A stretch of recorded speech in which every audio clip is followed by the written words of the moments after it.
আসসালামু আলাইকুম। আমন্ত্রণ জানাচ্ছি জাগো ফুটবলে। আপনাদের সাথে আছি মমতাজ শাহিন রুম্পা। শুরুতেই জানাবো আপডেট। 9 বছর ছিলেন প্রতিদ্বন্দ্বী, এবার সেই ব্রাজিলিয়ান তারকাই মেসির সতীর্থ। বিশ্বকাপের সেরা একাদশ ঘোষণা করল ফিফা, জায়গা পেলেন যারা। সেপ্টেম্বরে অবসরে যাচ্ছেন রোনালদো। ম্যান সিটির সঙ্গে চুক্তি নবায়ন করলেন ফলেন। এবার বিস্তারিত। লিওনেল মেসির দল ইন্টার মায়ামিতে যোগ দিলেন ব্রাজিলিয়ান মিডফিল্ডার কাসেমিরো। ফ্রি ট্রান্সফারে তাকে দলে ফেরানোর কথা আনুষ্ঠানিকভাবে জানিয়েছে আমেরিকান ক্লাবটি।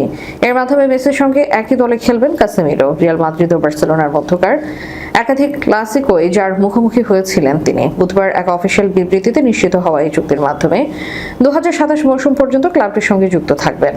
চুক্তিতে 2029 সালের জুন পর্যন্ত মেয়াদ বাড়ানোর সুযোগ রাখা হয়েছে, তবে ওয়ার্ক পারমিট হাতে পাওয়ার পরই তাকে খেলাতে পারবে মিয়ামি। 34 বছর বয়সী কাসেমিরো গত মৌসুম শেষে চুক্তি ফুরিয়ে যাওয়ায় ম্যানচেস্টার ইউনাইটেড ছেড়েছেন। অনেকেই ধারণা করেছিলেন 2026 বিশ্বকাপের পরই তিনি ইন্টার মায়ামিতে যোগ দেবেন। সেই ধারণাই সত্যি। নতুন এই চ্যালেঞ্জ নিয়ে উচ্ছ্বসিত এই ব্রাজিলিয়ান ফুটবলার জানান, আরও শিরোপা জেতার তাড়না থেকেই তিনি সিদ্ধান্ত নিয়েছেন। এখন কাসেমিরো ফ্লোরিডায় মেসি ও লুইস সুয়ারেজের সাথে একই দলে যোগ দেবেন। অথচ এই দুই তারকার বিরুদ্ধে রিয়াল মাদ্রিদে কাটানো 9 বছরে তিনি নিয়মিত মাঠ কাঁপিয়েছেন। নিজের নতুন ক্লাবের ওয়েবসাইটে কাসেমিরো বলেন, জেতা এবং নিজের উন্নতি অব্যাহত রাখাই আমাকে সবসময় অনুপ্রাণিত করে। ক্লাব যে পরিকল্পনা আমার সামনে তুলে ধরেছে এবং এই চুক্তি সম্পন্ন করতে যে পরিশ্রম করেছে তা আমার কাছে অনেক কিছু। তিনি আরও বলেন, এই আস্থার জন্য আমি অত্যন্ত কৃতজ্ঞ এবং মাঠের বাইরে ম্যাচে কিংবা প্রতিদিনের অনুশীলনে এর প্রতিদান দিতে মুখিয়ে আছি। ক্লাব ও সমর্থকদের জন্য নিজের সবটুকু উজাড় করে দেব।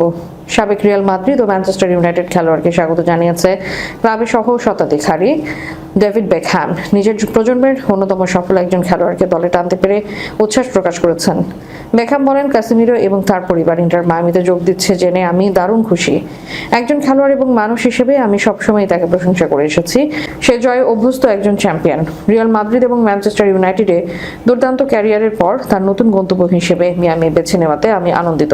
স্প্যানিশ জায়ান্ট রিয়াল মাদ্রিদের হয়ে 8 মৌসুম খেলে 5টি উয়েফা চ্যাম্পিয়ন্স লিগ, 3টি লা লিগা এবং 3টি ক্লাব বিশ্বকাপ শিরোপা জিতেছেন।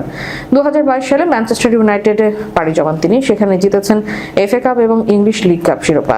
এছাড়া ব্রাজিলের হয়ে একটি কোপা আমেরিকা জয়ের অভিজ্ঞতাও আছে তার। 2026 ফুটবল বিশ্বকাপে আর্জেন্টিনাকে হারিয়ে শিরোপা জিতেছে স্পেন। টুর্নামেন্টের পর এবার আসরের সেরা পারফরমারদের নিয়ে টিম অব দ্য টুর্নামেন্ট ঘোষণা করেছে ফিফা।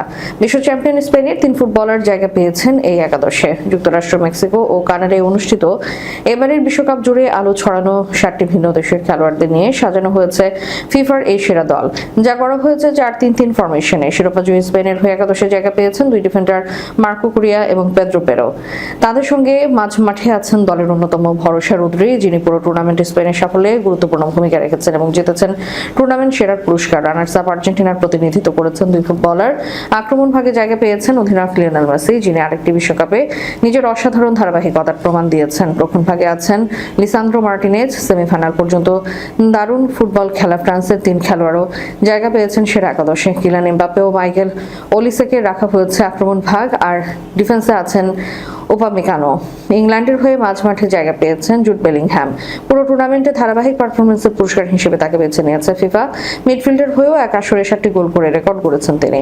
স্ট্রাইকার হিসেবে নির্বাচিত হয়েছেন নরওয়ের আর্লিং হাল্যান্ড। গোলের পর গোল করে এবারের বিশ্বকাপের অন্যতম আলোচিত ফুটবলার ছিলেন তিনি। আর গোলবারের নিচে জায়গা পেয়েছেন কেপ ভার্দের অভিজ্ঞ গোলরক্ষক ভোজিনহা। 40 বছর বয়সী গোলরক্ষক পুরো টুর্নামেন্টে অসাধারণ সব সেভ করে বিশ্বকাপের অন্যতম অনুপ্রেরণার গল্পে পরিণত হন। স্পেন, উরুগুয়ে, সৌদি আরব ও আর্জেন্টিনার বিপক্ষে তার দুর্দান্ত পারফরমেন্স কেপ ভার্দের ঐতিহাসিক বিশ্বকাপ অভিযানে বড় ভূমিকা রেখেছিল। ফুটবলের ইতিহাসে অন্যতম সেরা আন্তর্জাতিক ক্যারিয়ারের পর্দা নামতে যাচ্ছে। পর্তুগিজ ফুটবল কিংবদন্তি ক্রিস্টিয়ানো রোনালদো আগামী সেপ্টেম্বরে আন্তর্জাতিক ফুটবল থেকে অবসর নিতে যাচ্ছেন বলে বিভিন্ন আন্তর্জাতিক গণমাধ্যমের প্রতিবেদনে উঠে এসেছে। 41 বছর বয়সী এই মহাতারকা আগামী 24 সেপ্টেম্বর উয়েফা নেশনস লিগে ওয়েলসের বিপক্ষে ম্যাচটি খেলে আন্তর্জাতিক ফুটবলে তাঁর 23 বছরের দীর্ঘ বর্ণাঢ্য যাত্রার ইতি টানবেন।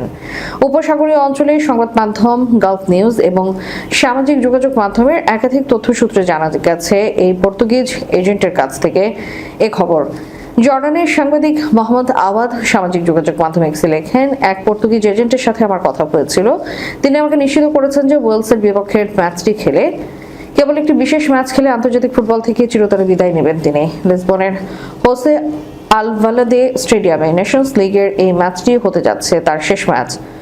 ওয়েলসের বিপক্ষে ম্যাচের ভেন্যু বাছাইয়ের বিষয়টি অবসর গুঞ্জনকে আরো উস্কে দিচ্ছে, কারণ লিসবনের এস্তাদিও হোসে আলভালাদে স্টেডিয়ামে রোনালদোর ক্যারিয়ারে অত্যন্ত বিশেষ এই মাঠেই 2003 সালে জাতীয় দলের জার্সিতে তার আন্তর্জাতিক অভিষেক হয়েছিল। তাই যে মাঠ থেকে লাল সবুজ জার্সির রূপকথা শুরু হয়েছিল, ঠিক সেই মাঠেই বর্ণাঢ্য ক্যারিয়ারের ইতি টানতে যাচ্ছেন তিনি।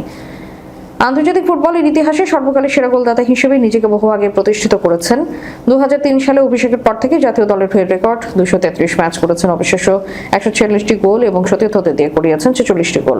পর্তুগালের ইতিহাসে সোনালী যুগের নেতৃত্ব দিয়ে 3টি বড় আন্তর্জাতিক শিরোপা এনে দিয়েছেন এই CR7। জিতেছেন UEFA ইউরো 2016 এবং UEFA নেশনস লিগ 2019 এবং 25।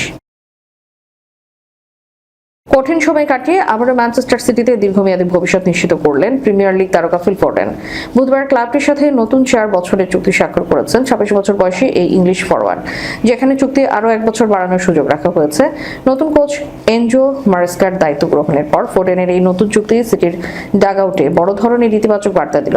গত মৌসুমটি ফোডেনের জন্য মোটেও ভালো কাটেনি। চোটের সমস্যা ও বাজে ফর্মের কারণে সম্প্রতি অনুষ্ঠিত হওয়া 2026 বিশ্বকাপ দলে স্থান পাননি তিনি। মাঠের ভেতরে লড়াইয়ের পাশাপাশি নিজের মানসিক স্বাস্থ্যজনিত সমস্যার কথা স্বীকার করেছিলেন। সাবেক কোচ পেপ গার্দিওলা পদত্যাগ করার আগে সিটির শেষ 26টি ম্যাচের মাত্র 7টি মূল একাদশে শুরুর সুযোগ পেয়েছিলেন। চুক্তি নবায়ন শেষে ফোডেন আবেগ আপ্লুত কণ্ঠে বলেন, সিটিতে নিজের ভবিষ্যৎ নিশ্চিত করতে আমার সবকিছু আছে। এই ক্লাবের হয়ে খেলা ছাড়া অন্য কোনো স্বপ্ন আমি কখনোই দেখিনি।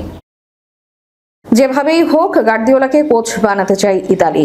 ইতালির জাতীয় দলের নতুন কোচ হিসেবে পেপ গার্দিওলাকে নিয়োগ দিতে জোর প্রচেষ্টা চালাচ্ছে ইতালিয়ান ফুটবল ফেডারেশন। ফেডারেশনের সভাপতি জিওভানি মালাগো প্রথমবারের মতো নিশ্চিত করেছেন গার্দিওলার সঙ্গে আনুষ্ঠানিক আলোচনা চলছে এবং এই চুক্তি বাস্তবায়নের জন্য আর্থিক বিষয় সহ কিছু ক্ষেত্রে বিশেষ ছাড়ও দেওয়া হচ্ছে। মালাগো জানান, জাতীয় দলের পরিচালক পাওলো মালদিনি এবং তার উপদেষ্টা লিওনার্দো এই আলোচনা পরিচালনা করছেন। তিনি ক্রোনাশে ইউটিউব চ্যানেলকে বলেছে, ব্যতিক্রম করা হয়েছে বিশেষ করে এমন একটি নামের ক্ষেত্রে যিনি এই মুহূর্তে সবচেয়ে বেশি আলোচনায়, পেপ গার্দিওলা। কিছু স্পষ্ট কারণেই আমরা বিশেষ ছাড় দিয়েছি, যদিও সেগুলো এখন প্রকাশ করতে চাই না। তবে এটাও নিশ্চিত নয় যে শেষ পর্যন্ত চুক্তিটি সম্পন্ন হবে। গার্দিওলাকে দলে ফেরানো যে সহজ হবে না সেটাও স্বীকার করেছেন। তাই ফেডারেশন একই সঙ্গে আরো কয়েকজন সম্ভাব্য প্রার্থীর সঙ্গেও যোগাযোগ রাখছে। পিরলো এবং রবার্তো মার্চিনি কোচ হওয়ার সম্ভাবনা তালিকায় রয়েছে, তবে এই দুজনের একমাত্র বিকল্প নন। তিনি বলেন, আমার বিশ্বাস গার্দিওলার সঙ্গে আলোচনা শুরু করা এবং তা চালিয়ে যাওয়া গুরুত্বপূর্ণ। এতে অন্য প্রার্থীদের প্রতি কোনো অসম্মান দেখানো হয়নি, কারণ তাদের সঙ্গে ইতিমধ্যে কথা শুরু হয়েছে। পরে হয়তো আমরা এমন কাউকে বেছে নিতে পারি যিনি তুলনামূলকভাবে নতুন প্রজন্মের কোচ। বিষয়টি পুরোপুরি দৃষ্টিভঙ্গির উপর নির্ভর করে। ইতালি 2018, 22 এবং 26-এ টানা 3টি বিশ্বকাপে খেলতে ব্যর্থ হয়েছে। সর্বশেষ 2026 বিশ্বকাপের বাছাই পর্বে বসনিয়ার কাছে টাই ব্রেকারে 4-1 ব্যবধানে হেরে বিদায় নেওয়ার পর ফেডারেশনে বড় ধরনের পুনর্গঠনের পথে হাঁটছে। এই প্রেক্ষাপটে গার্দিওলাকে ইতালির ফুটবলের সবচেয়ে বড় স্বপ্ন হিসেবে দেখা হচ্ছে। ম্যানচেস্টার সিটির দায়িত্বে টানা 10 বছর কাটানোর পর তিনি বিশ্রামে যাওয়ার সম্ভাবনা তৈরি হয়েছে। পাশাপাশি খেলোয়াড়ি জীবনে রোমা ও ব্রেসিয়ার হয়ে খেলার সুবাদে ইতালিয়ান ফুটবলের সঙ্গে তার দীর্ঘদিনের সম্পর্কও রয়েছে। শেষ করার পূর্বে সংবাদ শিরোনামগুলো জানিয়ে দিব আরো একবার। 9 বছর ছিলেন প্রতিদ্বন্দ্বী, এবার সেই ব্রাজিলিয়ান তারকাই মেসির সতীর্থ। বিশ্বকাপের সেরা একাদশ ঘোষণা করল ফিফা, জায়গা পেলেন যারা। সেপ্টেম্বরে অবসরে যাচ্ছেন রোনালদো।